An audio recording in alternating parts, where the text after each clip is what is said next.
London, March 3rd, 2021. The city streets are quieter than usual as the country grapples with the ongoing pandemic. But for 33-year-old Sarah Everard, it's just another evening. Unbeknownst to her, this ordinary walk home would soon turn into a nightmare that would shock a nation. It was 9:30 p.m. when Sarah was last seen, walking home from a friend's house in Clapham. She had a routine, a safe route she always took. But that night, something went terribly wrong. Her journey should have been uneventful, yet CCTV cameras would soon capture the last images of Sarah alive. These fleeting moments of her in Clapham would later play a crucial role in unraveling the horrific truth. At approximately 9:35 p.m., Sarah was seen walking past a Tesco on Poinders Road.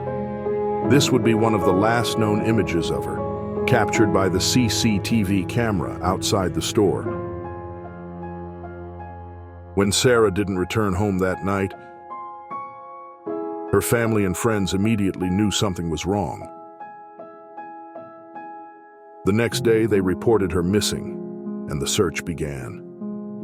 But as hours turned into days, hope began to fade.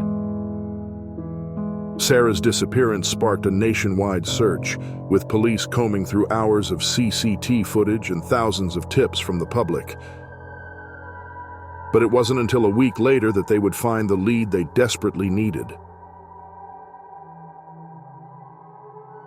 On March 9th, a breakthrough came when detectives spotted a white Vauxhall Astra driving suspiciously close to Sarah's last known location.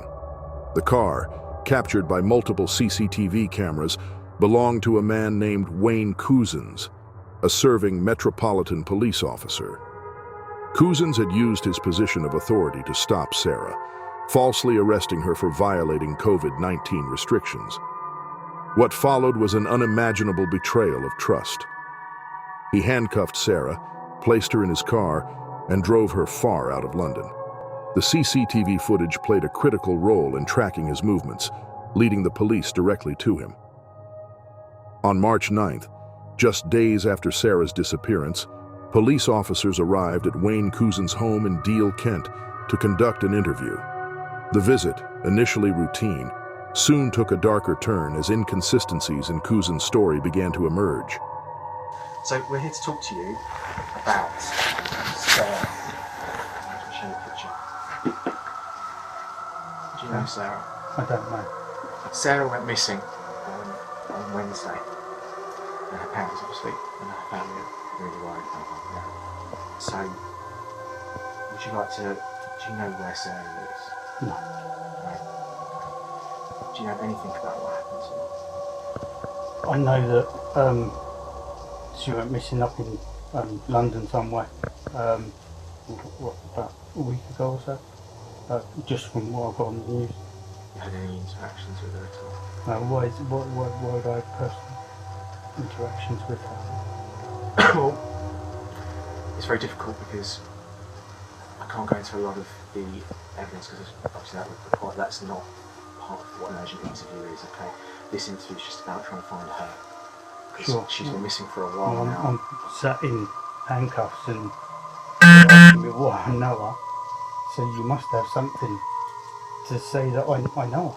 Okay, well, I am in financial, and I've been lent on by, I don't know who they are, they're a group, a gang, whatever, and they told me that I need to go and pick up girls and give them to them. So I said, not happening, and it then came through that they're going to harm my family, take them away, and they'll use them instead. At that point I had no option to try and find somebody. So I don't, there's a couple of names. I was told a place to take her. That's it. That is all I know. I don't know. They just, I just parked my car up, and then the van come up behind me, flashed me, and they all jumped out, and then they took this girl. Couzens initially claimed that he had no knowledge of Sarah Everard's whereabouts. During the interview, he concocted a bizarre and false story, claiming that he had been forced by an Eastern European gang to kidnap Sarah. He alleged that they had threatened his family and that he had handed Sarah over to them alive and unharmed. But the police were not convinced. Couzens' story was riddled with implausibilities, and the detectives noted his nervous demeanor. The suspicion grew stronger when they discovered that Couzens had cleaned his car thoroughly just before the interview, raising red flags among the investigators. Following the interview, the police obtained a search warrant for Couzens' home and vehicle. What they found was damning, a cache of evidence linking him directly to Sarah's abduction and murder. Couzens had grossly underestimated the meticulous nature of the investigation that was closing in on him. On March 10th, Sarah's remains were discovered in a woodland area in Ashford, Kent, more than 50 miles from where she was last seen. The nation was left reeling from the discovery, as details of her tragic final moments began to emerge. CCTV footage from a local hardware store would later reveal the chilling premeditation of his crime. Just hours after abducting Sarah, Couzens was seen purchasing a large builder's bag, which he would later use to conceal her body. He also bought gasoline, intending to burn her remains in an attempt to destroy evidence. These purchases were caught on camera, further tightening the noose around Couzens as investigators pieced together his heinous plan. The builder's bag and gasoline would become damning evidence against him, highlighting the cold-blooded nature of his crime. In the days that followed, the investigation unraveled Couzens' web of lies. The CCTV footage, the items purchased, and the inconsistencies in his statements all pointed to one inescapable conclusion. Wayne Couzens was not a victim of a gang, but the cold-blooded murderer of Sarah Everard. With the mounting evidence against him, Wayne Couzens was formally arrested on suspicion of Sarah Everard's murder. The case had taken a shocking turn, revealing that the very person entrusted with public safety had betrayed that trust in the most horrific way imaginable. In September 2021, Couzens was sentenced to a whole life order, a rare and severe punishment reserved for the most heinous crimes.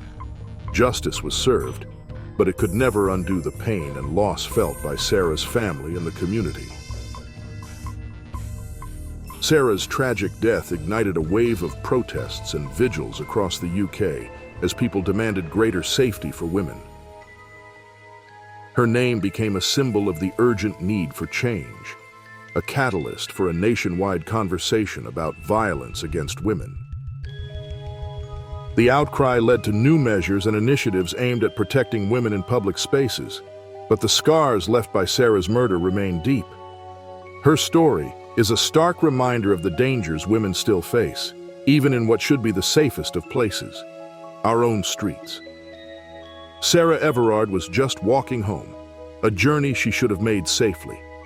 Her story is one of unspeakable tragedy, but it's also a call to action, a plea for a world where women can walk without fear.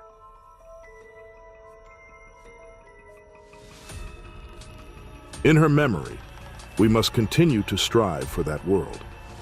Thank you for joining us in exploring this complex and tragic case.